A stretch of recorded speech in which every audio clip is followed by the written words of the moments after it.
ദൈവനാമത്തിന് മഹത്വമുണ്ടാകട്ടെ. ഈ പ്രഭാതത്തിലും ആയുസ്സോടും ആരോഗ്യത്തോടും കൂടെ നമ്മളെ പരിപാലിച്ച ദൈവത്തിന് നന്ദി അർപ്പിക്കാം. ഇന്നത്തെ വായന ഭാഗം 2 ദിനവൃത്താന്തം 4 മുതൽ 6 വരെയുള്ള അധ്യായങ്ങളാണ്. ഇന്നത്തെ ചിന്തയ്ക്കായി 1 ശമൂവേൽ 25 അധ്യായത്തിൻ്റെ 25 വാക്യം. ദുസ്വഭാവിയായ ഈ നാബാലിനെ യജമാനൻ ഗണ്യമാക്കരുതേ. കർമ്മേലിൽ വ്യാപാരമുണ്ടായിരുന്ന ഒരു മാവോന്യനും മഹാധനികനുമായിരുന്നു നാബാൽ. കാലേബ് വംശജനായിരുന്ന ഇദ്ദേഹത്തിൻ്റെ സ്വദേശം മാവോനായിരുന്നെങ്കിലും തൻ്റെ വസ്തുവകകളും മറ്റ് ഇടപാടുകളുമെല്ലാം കർമ്മേലിൽ ആയിരുന്നു. സമ്പന്നനായിരുന്ന നാബാലിന് 3000 ചെമ്മരിയാടും 1000 കോലാടും ഉണ്ടായിരുന്നതായി തിരുവചനത്തിൽ നിന്ന് മനസ്സിലാക്കാം. നാബാൽ എന്ന പേരിൻ്റെ അർത്ഥം മൂഢൻ എന്നാണ്. നാബാൽ നിഷ്ഠൂരനും ദുഷ്കർമ്മിയും ആയിരുന്നു എന്ന് 1 ശമൂവേൽ 25 അധ്യായത്തിൽ പറഞ്ഞിരിക്കുന്നു.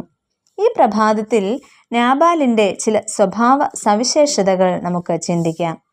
ഒന്നാമതായിട്ട്, സഹായം അഭ്യർത്ഥിച്ച് എത്തിയവരെ പരിഹസിക്കുന്ന നാബാൽ. ശൗൽ രാജാവ് അപായപ്പെടുത്താതിരിക്കുവാൻ രാജധാനിയിൽ നിന്ന് അകന്നു മാറി ദാവീദ് തൻ്റെ ദാസന്മാരെയും കൂട്ടി തൻ്റെ അധികാര മേഖല വികസിപ്പിക്കുന്ന ഒരു ഘട്ടത്തിലായിരുന്നു ദാവീദ് നാബാലിനോട് സഹായം അഭ്യർത്ഥിക്കുന്നത്. ഈ സമയത്ത് നാബാൽ കർമ്മേലിൽ തൻ്റെ ആടുകളുടെ രോമം കത്രിക്കുന്ന അടിയന്തരം നടത്തിയിരുന്നു. എന്നാൽ ധാരാളം പ്രത്യേകതകളുള്ള ഒരു സ്ഥലമായിരുന്നു കർമ്മേൽ എന്ന് നമുക്ക് മനസ്സിലാക്കാം. അവിടെയാണ് ഈ രോമം കത്രിക്കുന്ന അടിയന്തരം നടന്നത്. എന്നാൽ സഹായം അഭ്യർത്ഥിച്ച് എത്തിയ ദാവീദിൻ്റെ അനുയായികളെ നാബാൽ അവിടെ പരിഹസിക്കുന്നു. ദാവീദ് ആർ, ഇശായിയുടെ മകൻ ആർ എന്നൊക്കെ ചോദിച്ചാണ് അവിടെ നാബാൽ പരിഹസിക്കുന്നത്. അതുമാത്രമല്ല, എവിടത്തുകാർ എന്ന് അറിയാത്തവർക്ക് ഞാൻ ഒരുക്കിയിരിക്കുന്ന മാംസവും അപ്പവും വെള്ളവും ഒക്കെ നൽകുന്നത് എന്ന് പറഞ്ഞ് മറ്റുള്ളവരെ, അല്ലെങ്കിൽ ദാവീദിനെയും ദാവീദിൻ്റെ ഭൃത്യന്മാരെയും പരിഹസിക്കുന്ന ഒരു നാബാലിനെയാണ് നമുക്ക് അവിടെ കാണുവാനായിട്ട് കഴിയുന്നത്. രണ്ടാമതായിട്ട്, ദൈവത്തിൻ്റെ ദണ്ഡനം സ്വയം ഏറ്റുവാങ്ങുന്ന നാബാലിനെ നമുക്ക് ഇവിടെ കാണുവാനായിട്ട് സാധിക്കും. രാജകീയമായ അടിയന്തര സദ്യ ആസ്വദിച്ച് ധാരാളം വീഞ്ഞു കുടിച്ച് മത്തനായിരുന്ന നാബാലിനെ പിറ്റേ ദിവസം രാവിലെ വീഞ്ഞിൻ്റെ ലഹരി ഇറങ്ങിക്കഴിയുമ്പോഴാണ് അവിടെ നടന്ന കാര്യങ്ങൾ ഭാര്യ നാബാലിനെ അറിയിക്കുന്നത്.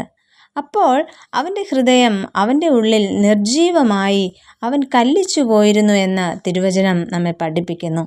കാരണം ദാവീദ് തൻ്റെ സൈന്യവുമായി വന്ന് പുരുഷപ്രജയൊന്നും നാബാലിന് ശേഷിക്കാതെ വണ്ണം ജീവഹാനി വരുത്തുവാനായിട്ട് ഈ സംഭവത്തിന് ശേഷം നിശ്ചയിച്ച് ഉറപ്പിച്ച് ഇരിക്കുകയായിരുന്നു. അതിനുശേഷം, അതായത് ഈ സംഭവം നടന്നതിനു ശേഷം 10 ദിവസം കഴിഞ്ഞപ്പോൾ യഹോവ നാബാലിനെ ദണ്ഡിപ്പിച്ചു എന്ന് കാണുന്നു. അങ്ങനെ അവൻ മരിച്ചുപോയി.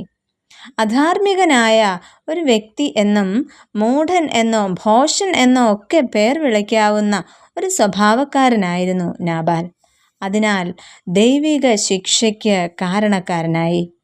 ദൈവിക ശിക്ഷയ്ക്കും നിത്യദണ്ഡനത്തിനും ഞങ്ങളെ അവകാശികളാക്കരുതേ എന്ന് നമുക്ക് ദൈവത്തോട് പ്രാർത്ഥിക്കാം.